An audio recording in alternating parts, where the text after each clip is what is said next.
안녕하십니까. 매일 아침 조간신문의 주요 기사를 딱딱 풀어서 해석해드리는 조간딱풀 7월 9일 화요일에 인사드립니다. 지금 전개되고 있는 국민의힘 전당대회를 보고 있으면 정말 화가 납니다. 온갖 겁모술수, 음모, 난타전 뭐 이런 것들이 난무하고 민주당 이재명에게 좋은 일만 지금 시키고 있는 것 같습니다. 다 정치적으로 다 죽어가던 이재명이 이 틈을 타서 마치 기사회생이라도 하려는 듯 또 윤석열 대통령 탄핵 이 논쟁에 불을 붙이고 있는데, 자기들 내부 논쟁이죠. 거기에 불을 붙이고 있는데 그 불을 끌 생각은 하지 않고 안에서 오히려 혼란을 부추기는 그런 행태들을 후보들이 보이고 있습니다. 또 후보 그 진영에서 총선 끝난 지 얼마 됐다고 총선 패배는 까마득히 다 잊어먹고, 그 책임 있는 사람들도 많은데 까마득히 다 잊어먹고 당권을 쟁취하기 위해서 아마 이 당권을 잡으면 지방선거 공천권을 질 수 있다, 뭐 이런 생각에서 이렇게 무모한 내전을 벌이고 있는 것 같은데, 자, 그런데 이런 상황인데도 이 사태에 대해서 당 중진들이 좀 엄중하게 꾸짖거나 좀 대안을 제시하거나 만나서 설득을 하거나 그런 행태를 보이기는커녕 오히려 중진들도 서로 자기들끼리 물어뜯고 싸우는, 자, 그런 상황이 벌어지고 있습니다. 전당대회가 중요한 게 아니고 뭔가 중대한 조치가 좀 이루어지지 않으면은 이 경선에서 누가 이기더라도 윤석열 대통령의 탄핵을 막아낼 수 없다, 그런 생각까지 들 정도로 한심하고 화가 나는 그런 내전이 이어지고 있습니다. 자, 어제는 이 김건희 여사가 한동훈 후보에게 보냈다는 5건의 문자 메시지가 다 공개가 됐기 때문에 이것을 둘러싸고 오늘 또 하루 종일 치고받고 할 것이고, 또 TV 토론도 이제 시작되는데 거기서도 다른 이슈나 윤석열 정부 성공을 위해서 정부 여당이 어떻게 협력을 하고 특히 집권당이 어떻게 돕겠다는 이런 비전 제시보다는 이 문제를 가지고 시간을 다 채울 것이 분명하기 때문에 더욱 화가 나는 겁니다. 자, 일단 조선일보 3면 기사를 소개해 드리겠습니다. 김 여사의 사적 문자 전문까지 공개, 막장으로 가는 국민의힘. 그리고 그 아래는 나윤 문자 무시 사과하라. 한동훈은 답했다면 그게 국정농단이다. 어제 첫 합동연설에서도 다 이게 이슈였습니다. 그리고 오른쪽 기사는 김여사 문자 공방의 여 지도부 일제히 자해적 행태 멈춰야. 자, 근데 멈출 줄을 모릅니다. 어제 첫 합동연설에서도 이게 다 쟁점이었기 때문에 오늘도 뭐 TV 토론 뻔합니다. 4.10 총선 전인 지난 1월 김건희 여사가 한동훈 당시 국민의힘 비대위원장에게 보낸 문자 메시지 전문이 8일 공개가 되면서 7.23 전당대회 당대표 선거를 앞둔 국민의힘에서 문자 논란이 재점화됐다. 김건희 여사가 디올백 수수 등과 관련해 한동훈 후보에게 사과하겠다는 의사를 문자 메시지로 전달했는데도 한 후보가 아무런 답을 하지 않았다는 게 이 핵심이죠. 친윤계에서는 이 한 후보의 대응이 김 여사 사과를 막아서 총선 패배의 원인이 됐다는 입장이다. 한 후보 측은 김 여사가 애초 사과 의사가 없었다면서 이를 공격하는 친윤계의 움직임을 당무 개입이다, 이렇게 맞서고 있는데, 여기서 제 생각을 말씀드리죠. 자, 일단 친윤계에서 한동훈 후보의 대응이 김 여사 사과를 막아 총선 패배의 원인이 됐다는 입장이다. 자, 이거 거짓말입니다. 일단 친윤계도 거짓말입니다. 뭐냐면은 김 여사 사과를 막았다. 그러니까 답신을 하지 않았어. 김건희 여사 사과를 막았다, 총선 때. 그래서 선거에서 졌다, 이 이야기인데, 그때 당시 1월 달에 이 논란이 불거졌을 때, 그러니까는 지금 이야기하는 친윤계, 가령 이철규 의원이나 이용 전 의원 같은 경우 친윤계 핵심이죠. 그때 사과를 하면 안 된다고 이야기를 했습니다. 왜 사과를 하면 안 되느냐? 사과를 하면은 그것이 문제의 끝이 아니라 새로운 시작이 돼서 민주당이 그걸 빌미로 더 공세를 강화할 것이기 때문에 선거에 더 어려워진다. 사과를 하면 안 된다고 이야기를 했습니다. 그 기록들이 보도들이 다 있습니다. 근데 지금 하는 이야기는 그때 사과를 했으면은 이 선거에 이길 수도 있었다. 근데 사과를 못 하는 것을 사실상 막았으니까 한동훈이 책임이 있다. 이 이야기를 하는 거죠. 앞뒤가 안 맞는 이야기입니다. 그리고 한동훈 후보 쪽에서도 이렇게 이야기하죠. 김건희 여사가 애초 사과 의사가 없었다. 자, 애초 사과 없었다. 이렇게 이야기를 하는데, 그 문자, 잠시 후에 제가 이제 설명을 드릴 겁니다. 한 다섯 건의 문자. 그 문자를 보면은, 다 보면 정말 이제 사과를 하겠다는 건지, 사과를 하면은 역풍이 더 오히려 부니까 좀 전에 말씀드린 그런 이유로, 친윤이 이야기했던 그런 이유로, 문제의 끝이 아니라 시작이 다시 되니까, 사과를 하면 안 된다는 건지, 이거 보기 해석이 막 차이가 있을 수 있습니다. 그러면 한동훈 위원장이, 그러면 그때 전화를 했어야 됩니다. 전화를 해서, 정말 그 여사님 진정한 뜻이 뭐냐 물어봤어야 되는 거죠. 그냥 이것을 뭐 공적 영역의 사적 그 라인을 가지고 이야기하는 건 적절치 않다. 그냥 이렇게 이야기할 게 아니고, 그때 너무나 중대한 문제였고, 친윤에서는 사과를 하면 안 된다였고, 한동훈 비대위원장은 사과를 해야 된다였다면은 가장 중요한 거는 당사자죠. 당사자가 이렇게 문자까지 왔으면은 이게 사과를 하겠다는 건지 안 하겠다는 건지 본인도 헷갈렸다면은 물어봤어야 됩니다. 진정한 의사가 뭐냐, 소통을 해야죠. 한쪽에 문자만 계속 보내고 한쪽은 아무 답신이 없으면은 결론이 안 나는 거죠. 소통을 했어야 되는데 그걸 안 했는데 지금은 이 사과 의사가 없었다. 이렇게 단정적으로 이야기하는 한동훈 후보 쪽도 잘못됐다. 그냥 제가 양비론을 이야기하는 것이 아니라 양쪽이 지금 서로 자기들 입장에서만 이야기하다 보니까는 설득력이 없는 말들을 계속 하고 있기 때문에 제가 말씀을 드리는 겁니다. 어제 TV조선을 통해서 공개된 5통의 문자 메시지를 보면 친윤계 주장의 연장선상에서 그를 뒷받침하는 내용이 추가로 포함됐다. 반면 한동훈 후보 측은 김 여사가 보낸 문자 메시지에 대해 한동훈 후보가 답하지 않은 사례는 그게 전부가 아니다 라면서 문자 메시지 전문이 공개된 배경에도 의문을 제기했다.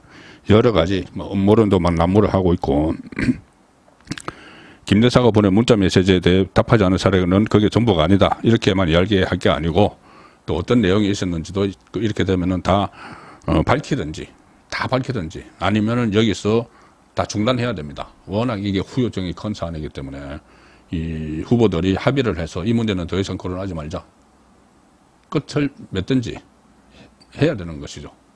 그렇게 이제 하도록 중진들이나 나서서 유도해야 되는데 그게 아니고 오히려 중진들끼리도 또 편을 갈라서 치고받고 싸웁니다. 잠시 후에 제가 그 사례를 하나 전해드리죠. 자, 일단 제가 그 문자 메시지 5건에 대해서 설명을 드리겠습니다. 이 판단은 제가 이제 핵심 부분을 설명을 드리면 판단은 이제 여러분들이 한번 해 주시길 바랍니다.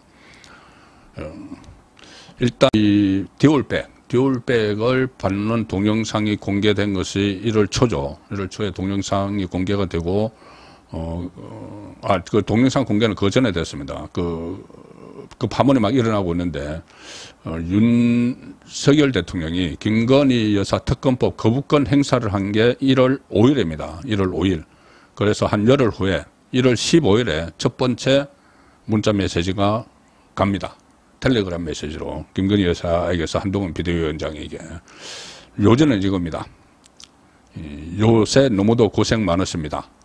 대통령과 제 특검 문제로 불편하셨던 것 같은데 제가 대신 사과드릴게요. 거부권 행사하고 한 열흘 후입니다. 그리고 너무나 오랜 시간 동안 정치적으로 활용되고 있어서 기분이 언짢았어서 그런 것이니 너그럽게 이해 부탁드립니다. 아마 이 시점에 그 김건희 여사 특검법 거부권 행사와 관련해서 이 좀 그 논쟁이 논란이 있었던 것 같습니다. 그 양쪽 사이에 그 한동훈 비대위원장과 윤석열 대통령 사이에. 그래서 윤석열 대통령이 오랫동안 이게 너무 정치적으로 활용이 되고 있어서 기분이 언짢으셔서 그런 것이니 너그럽게 이해 부탁드립니다 하고 이렇게 이모티콘 눈물 하려는 그 이모티콘도 붙입니다. 다 제가 부족하고 끝없이 모자라 그런 것이니 한 번만 양해해 주세요. 괜히 작은 것으로 오해가 되어 큰일 하시는 데 있어 조금이라도 불편할 만한 사안으로 이어질까 너무 조바심이 납니다. 제가 100배 사과드리겠습니다. 한 번만 V랑, V는 VIP, 윤석열 대통령이죠. V라고 부릅니다. 김건희 여사가. 한 번만 V랑 통화하시거나 만나시는 건 어떠실지요? 내심 전화를 기다리시는 것 같은데 꼭 좀 양해 부탁드려요. 윤석열 대통령이 그때 이제 불편한 관계였는데 내심으로는 전화를 좀 기다리고 계시는 것 같으니까는 한번 전화를 하시거나 만나시는 건 어떠실지요? 이렇게 이야기합니다. 나중에 만납니다. 자, 그리고 같은 날 또 짧은 문자를 하나 더 보냅니다. 제가 죄송합니다. 모든 게 제 탓입니다. 제가 이런 자리에 어울리지도 자격도 안 되는 사람이라 이런 사달이 나는 것 같습니다. 죄송합니다. 이렇게 씁니다. 이런 자리에 어울리지도 자격도 안 되는 사람이라 이런 사달이 나는 것 같습니다. 죄송합니다. 이 부분에 대해서는 좀 생각에 여지가 좀 있으실 걸로 보입니다. 그리고 15일날 이 두 건의 문자를 보냈는데 17일 이틀 후에 김경률이 그때 비대위였던 김경률이 마리 앙뚜아네트와 비교를 해버립니다. 김건희 여사를. 그리고 그 다음날 한동훈 비대위원장이 국민이 걱정할 만한 부분이 있었다고 생각한다. 이렇게 해서 우회적으로 김건희 여사가 대국민 사과를 해야 된다는 입장을 밝힙니다. 일단 그 15일 문자에서 제가 100배 사과드리겠습니다. 이 한동훈에게 이야기했죠. 한동훈은 국민에게 그것을 사과를 해야 된다는 식의 이 말을 합니다. 김건희 여사에게 하는 것이 아니고 이제 언론을 통해서. 그리고 이제 마리 앙뚜아네트 발언이 나오고 나서 윤석열 대통령이 굉장히 화를 냈다는 이야기가 있었죠. 그리고 19일 날, 그러니까는 17일 마리 앙뚜아네트 발언, 18일 한동훈 대국민 사과 우회적 촉구. 그리고 나흘 후인 19일 문자 메시지를 보냈는데 이 문자 메시지가 바로 CBS 김교환 논설실장이 재구성을 해서 공개한 그 문자입니다. 여기 보면은 제 불찰로 자꾸만 일이 커져 진심으로 죄송합니다. 제가 사과를 해서 해결이 된다면 1000번, 10,000번 사과를 하고 싶습니다. 단 그 뒤를 이어 진정성 논란에 책임론까지 불붙듯 이슈가 커질 가능성 때문에 쉽게 결정을 못하는 것뿐입니다. 자, 그럼에도 비대위 차원에서 사과를 하는 것이 맞다고 결정 내려주시면 그 뜻에 따르겠습니다. 이 모든 것에 대해 책임이 저에게 있다고 충분히 죄스럽게 여기고 있습니다. 대선 전국에서 허위 기재 논란으로 사과 기자회견을 했을 때 오히려 지지율이 10%포인트 빠졌고 지금껏 제가 서울대 석사가 아닌 단순 최고위 과정을 나온 걸로 많은 사람들이 인식하고 있습니다. 사과가 반드시 사과로 이어질 수 없는 것들이 정치권에서는 있는 것 같습니다. 그럼에도 나옵니다. 모든 걸 위원장님의 의견을 따르겠습니다. 진심으로 죄송합니다. 지금 그럼에도 이야기가 나오기 때문에 한동훈 후보 쪽에서는 김건희 여사의 편지에 문자에 내가 사과하겠다. 그럼에도 부작용이 있을 수 있다. 이런 이야기가 나오기 때문에 사과할 뜻이 없었다고 이야기를 하는 것이죠. 그런데 여기 보면은 사과가 사과로 이어질 수 없는 것들이 정치권에서 있지만 그럼에도 위원장님 의견에 따르겠습니다. 이 또 그럼에도가 있습니다. 그러니 이것을 해석하기 나름이 되는 건데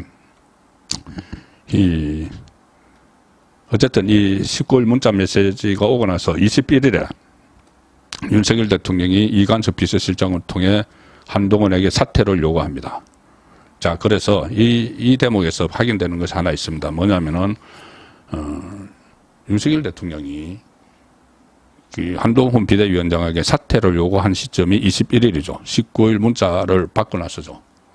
그 이후죠. 시점상으로. 자, 그러면은 왜 사퇴를 하라고 했느냐. 지금 CBS 김교환 실장은 CBS에 나와서 사퇴를 요구한 이유가 한동훈 비대위원장이 김건희 여사의 문자를 씹어서 답변을 안 해서 나중에 그걸 듣고 화가 나서 이 사퇴를 요구했다. 이렇게 연결시키고 있습니다. 그러면 윤석열 대통령이 굉장히 쪼잔한 대통령이 돼버리죠. 배우자의 문자 메시지를 씹었기 때문에 비대위원장에게 나가라고 했다. 이게 왜곡이죠. 여기서 분명히 이 문자가 그러니까 19일까지 세 통이 갔고 그 다음에 또 네 번째, 다섯 번째 문자가 있습니다. 그리고 이 시점에는 이 문자 내용을 외면하고 이런 것을 어떤 확인이 될 때 그 시점도 아니죠.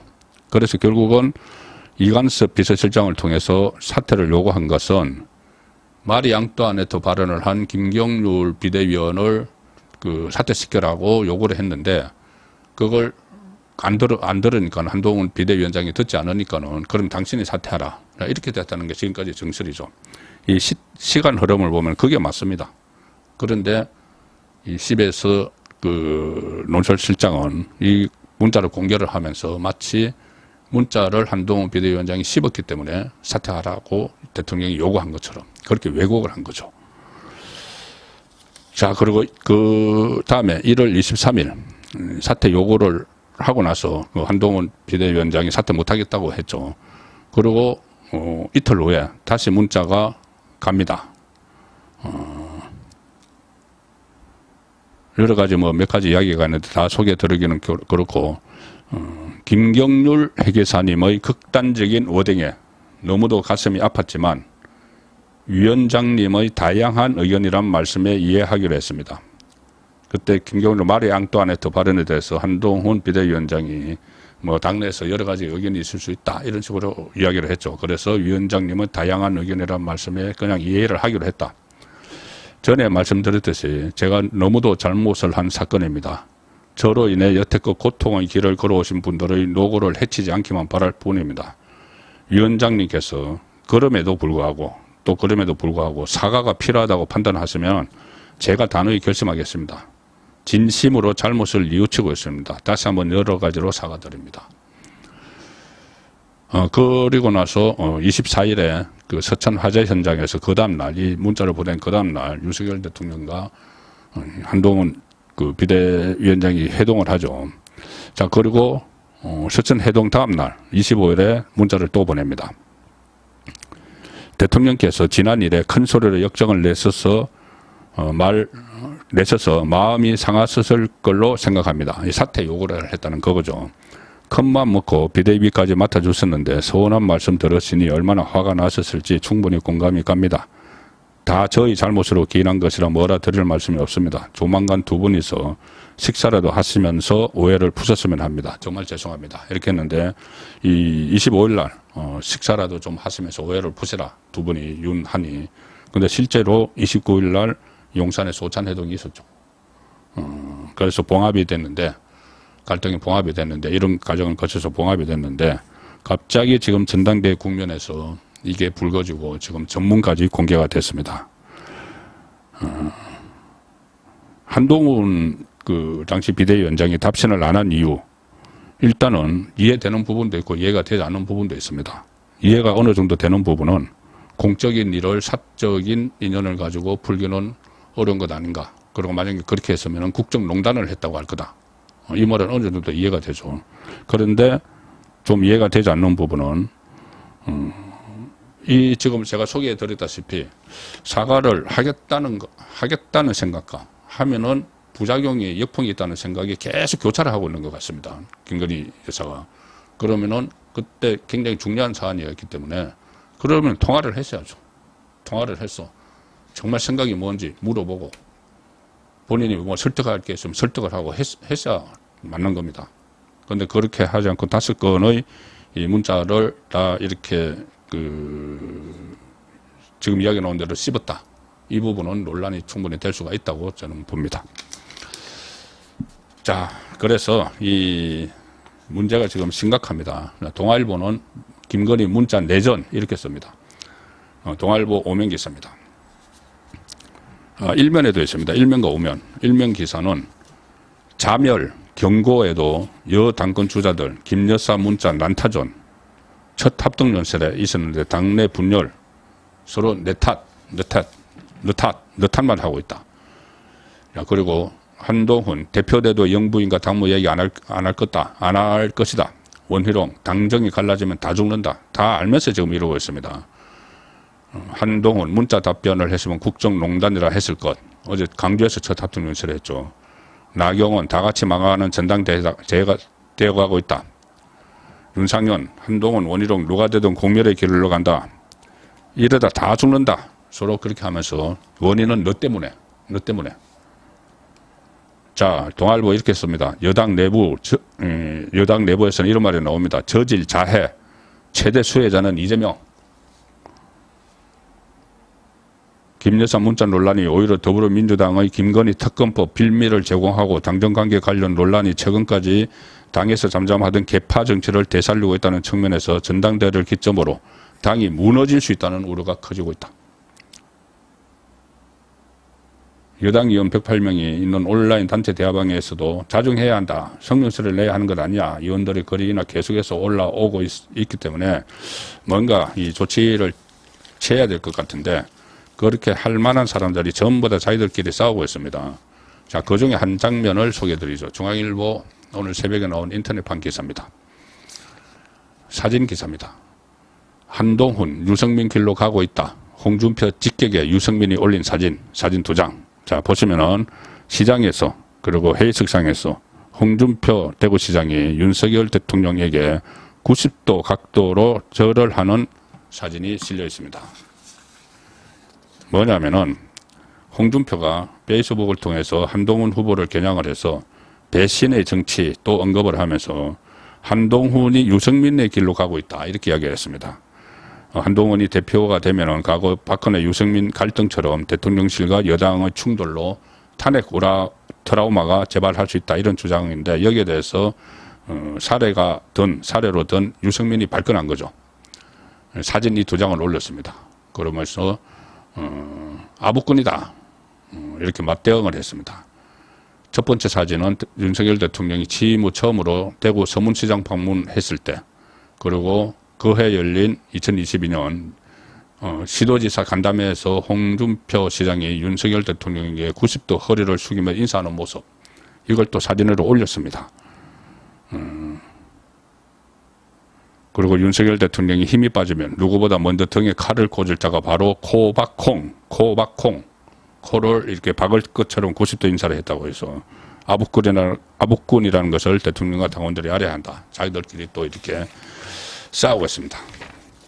이 사이에 자, 민주당은 이런 시도를 하고 있죠. 중앙일보 오면 기사입니다. 야당 대통령 탄핵 청문 시도 국민청원을 가지고 이제 청문회를 열겠다. 김건희 그리고 모친 김건희 여사 모친도 정인 채택을 검토하고 있다. 검사 탄핵에 대한 반발이 거세자 타깃을 전환을 했다. 아예 그냥 탄핵으로. 법사위 오늘 대통령 탄핵 청원 관련해서 논의를 한다.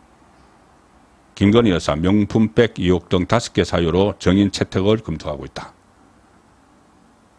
그 모친은 뭐 그런 거겠죠. 이 주가 조작 의혹 이런 거 그리고 최상병 일주기 등 2차례 청문회를 또 검토를 하고 있다.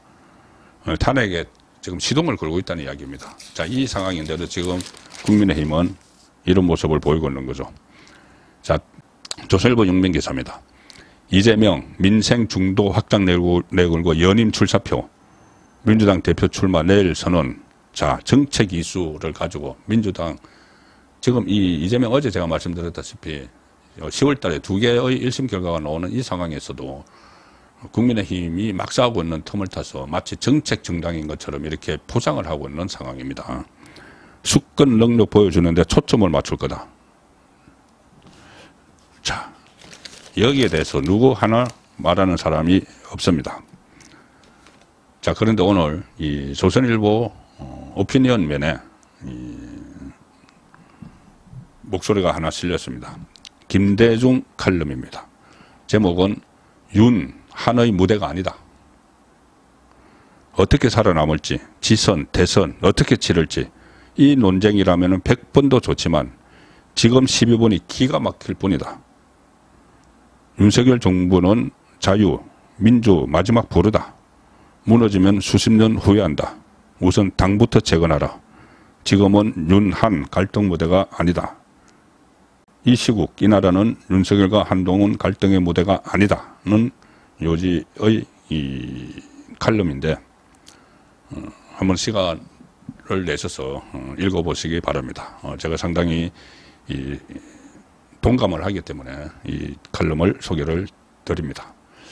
7월 9일 보내드린 조간딱풀이었습니다.